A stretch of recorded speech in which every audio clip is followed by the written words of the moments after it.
I greet you in Jesus' precious name. It is Sunday morning, the 4th of August, 2024, and this is your friend Angus Buchan with a thought for the day. We start off in the book of Matthew, chapter 8, verse 34. And behold, the whole city came out to meet Jesus. And when they saw him, they begged him to depart from their region. What a sad scripture verse. Probably one of the saddest scriptures, I think, in the Bible. The people didn't want him. I feel like crying, you know that, because I see it so often.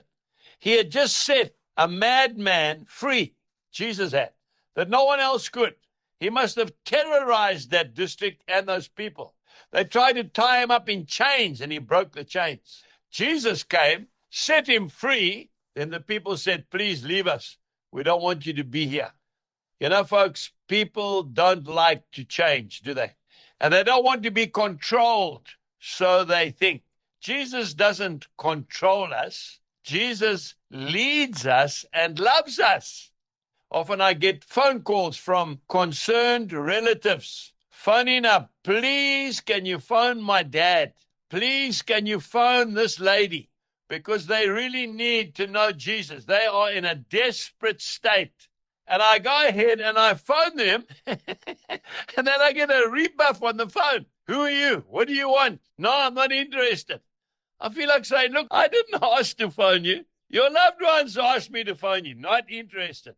So now, before I'll phone anybody, I still will. I say to them, you phone your relatives and ask them if Angus can speak to them. And if they say no, then I'm not phoning them. You know, in the Garden of Gethsemane, the disciples ran away from the only one who could help them in the whole world. You can read that in Matthew chapter 26, verse 56. Then all the disciples forsook him and fled.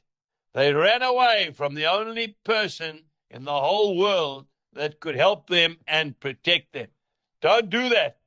Today, make a decision. You're going to call upon the Lord. You know, sometimes we hear reports of people who don't want to come to our outreach meetings that we have. And when asked, they say, nah, it's just a money-making racket. I know these evangelists. I'm not interested.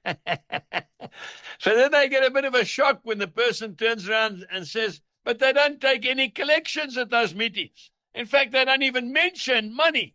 And then the man just says, yeah, well, maybe. Still doesn't believe it.